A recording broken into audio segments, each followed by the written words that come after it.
Olá, meus irmãos, a paz do Senhor. Está começando o programa Vivendo um Novo Tempo. Eu sou o pastor Oséias, pastor da Igreja Evangélica Assembleia de Deus em Valença, Campo de Queimados, Ministério de Madureira. Todos os dias, neste mesmo horário e neste mesmo canal, temos uma poderosa palavra de Deus para o teu coração. E eu quero aproveitar e pedir a todos para nos acompanhar em nossas redes sociais, no Facebook, no Instagram, e você pode também se inscrever em nosso canal no YouTube. Você pode também baixar no teu celular o aplicativo personalizado da nossa igreja, AD Valença.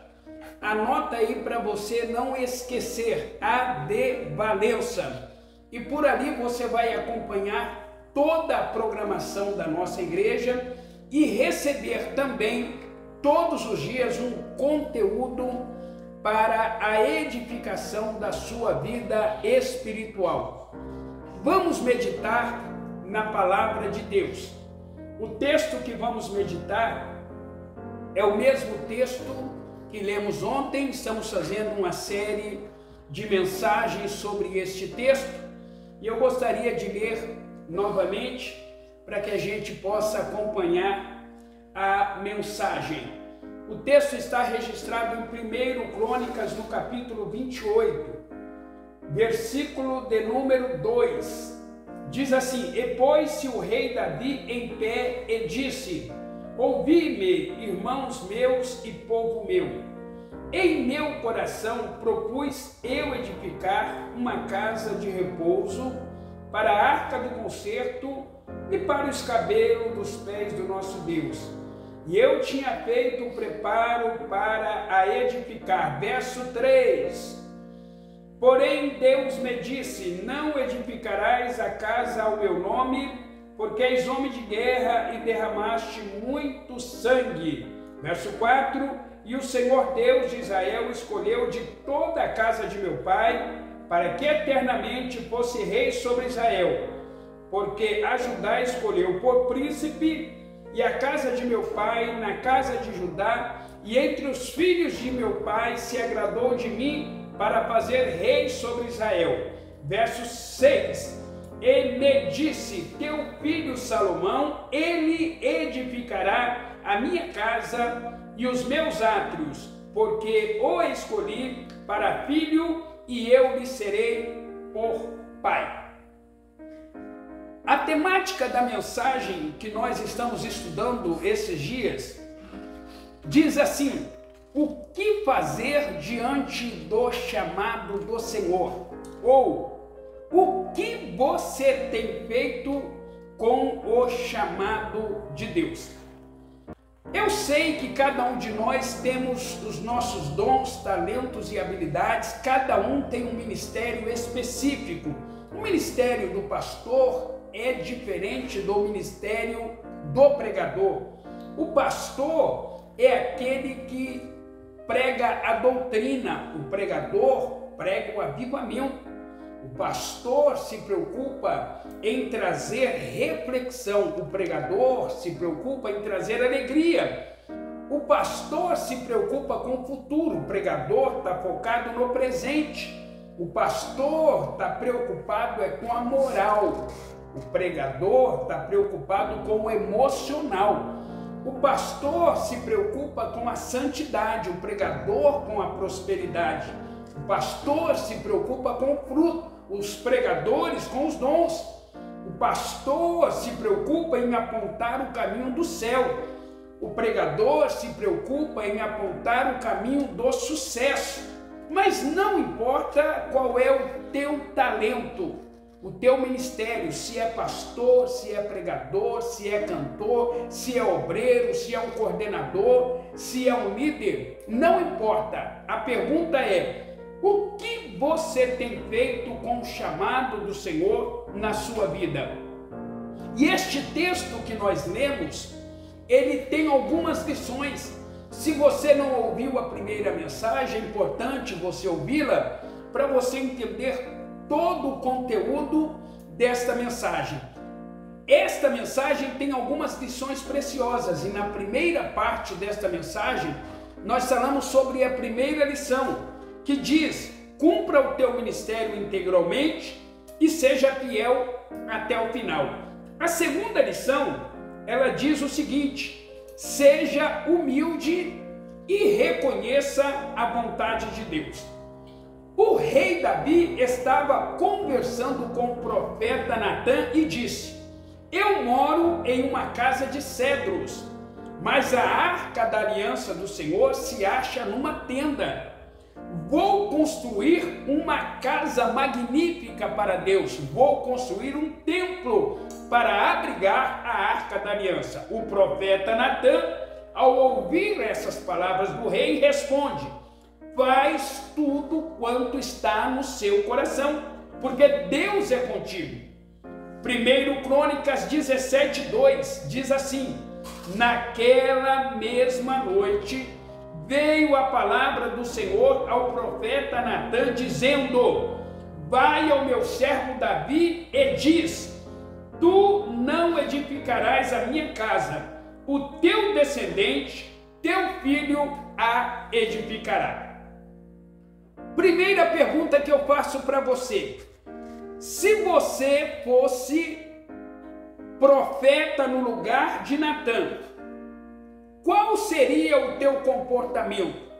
Você voltaria ao rei e mudaria a sua palavra? Porque no dia anterior, Davi, ao comentar com o profeta disse para ele fazer, porque Deus era com ele. E agora Deus aparece o profeta e diz: Davi não vai construir o templo. Se você fosse o profeta, o que você faria? Você voltaria ao rei e mudaria a sua palavra? Ou como profeta você faz o que quer? Qual seria o seu comportamento? Deixa eu lhe falar uma coisa: título de profeta não lhe concede título de homem de Deus. Credencial não lhe concede o título de homem de Deus. Profeta é aquele que se subordina à vontade de Deus. Não é o que eu quero, é o que Deus quer.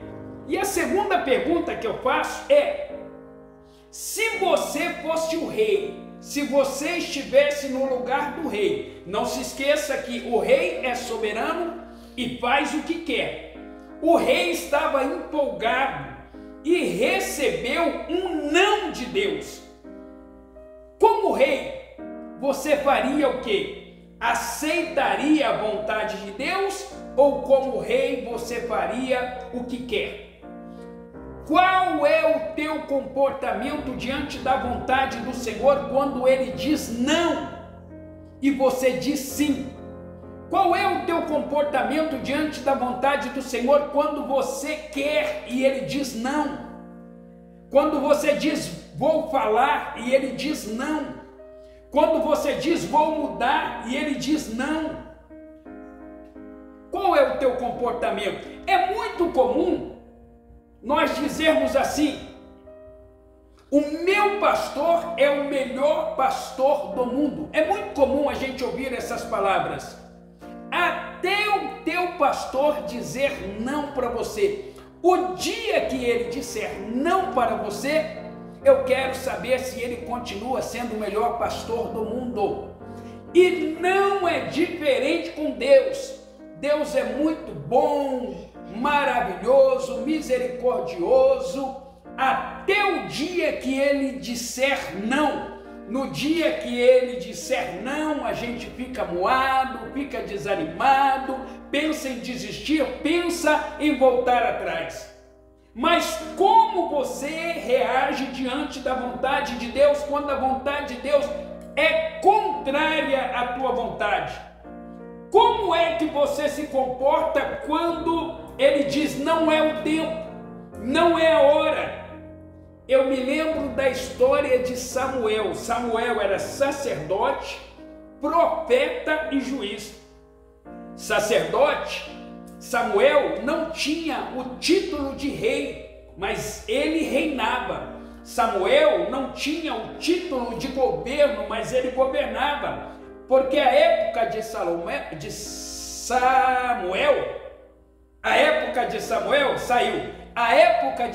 era um governo teocrático, aonde os juízes governavam.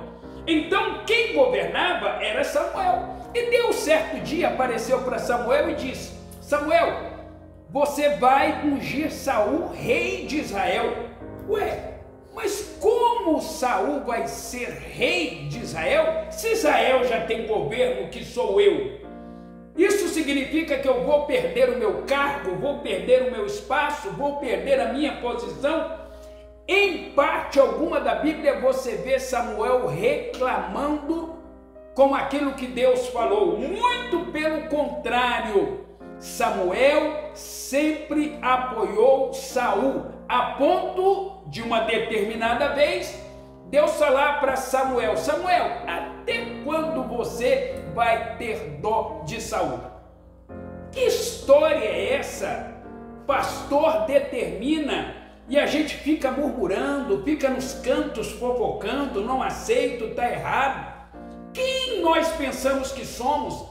Deus é soberano, Ele faz o que quer, na hora que quer, na vida de quem Ele quer e no lugar que Ele quer. Às vezes o nosso comportamento é o comportamento de Saul. Saul, Deus não te quer mais no trono. Aí Saul diz: não saio. Saul, Deus escolheu outro. Saul responde: não aceito. Saul, é a vontade de Deus, eu não aceito. Preste bem atenção. Vontade de Deus é para ser cumprida. Olha o que o salmista diz: a humildade nos conserva no caminho. A vontade dele, a vontade de Deus foi, é e sempre será o melhor para a nossa vida. Me perdoe, estamos vivendo um tempo onde os crentes estão cheios de vontade própria, cheios de arrogância, cheios de prepotência, cheios de orgulho. Não aprenderam a dar meia volta, como o profeta Natan.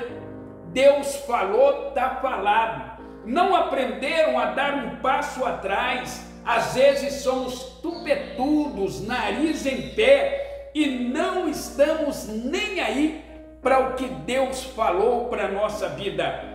Precisamos aprender com o rei Davi.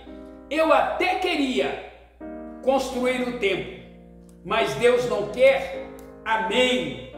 Eu até faria, porque é o desejo do meu coração, mas se não é a vontade de Deus, eu estou pronto para cumprir a vontade de Deus. Eu termino a minha palavra dizendo para você que me ouve na manhã deste dia: nem todos os homens são homens de Deus. Existem homens que são apenas homens. Vou mais longe: nem todos os profetas são homens de Deus. Tem profetas que são apenas profetas, mas existem ainda homens que não são apenas homens, são homens de Deus. Existem ainda profetas que não são apenas profetas, são também homens de Deus. Deus abençoe a sua vida. Amanhã nós estaremos dando continuidade a esta mensagem. Mas antes, eu quero fazer uma oração pela sua vida. E aonde você estiver, feche os seus olhos, que eu quero orar por você. Bendito Deus e eterno Pai, glorificado e exaltado seja o nome do Senhor para sempre. O Senhor é poderoso e a tua vontade deve sempre prevalecer na nossa vida. Senhor Deus, eu sei que nós temos os nossos anseios, os nossos desejos, mas tudo isso deve ser subordinado à vontade do Senhor. A minha oração nesta manhã é que a vontade do Senhor prevaleça na nossa vida, em todas as áreas, em todos os segmentos, que a vontade do Senhor prevaleça, principalmente na nossa vida espiritual e ministerial. Senhor Deus e Pai, que a tua vontade, o teu querer prevaleça eternamente sobre a nossa vida, em nome de Jesus. Amém. Glória a Deus. Deus abençoe a sua vida. Muito obrigado pela audiência, pelo carinho. Muito obrigado por nos acompanhar todos os dias em nossas redes sociais. Deus abençoe. Eu termino dizendo que o Senhor te abençoe e te guarde. Que o Senhor faça resplandecer o seu rosto sobre ti e tenha misericórdia de ti. Que o Senhor esteja na tua frente para abrir os teus caminhos. Que o Senhor esteja do teu lado para te apoiar sempre. Que o Senhor esteja atrás de ti para te guardar dos inimigos. E que o Senhor esteja acima de ti para te abençoar. Que assim te abençoe o misericordioso Deus Pai, Deus Filho e Deus Espírito Santo, todos os dias da sua vida. Se você crê e recebe esta palavra, aonde você estiver, diga comigo, amém.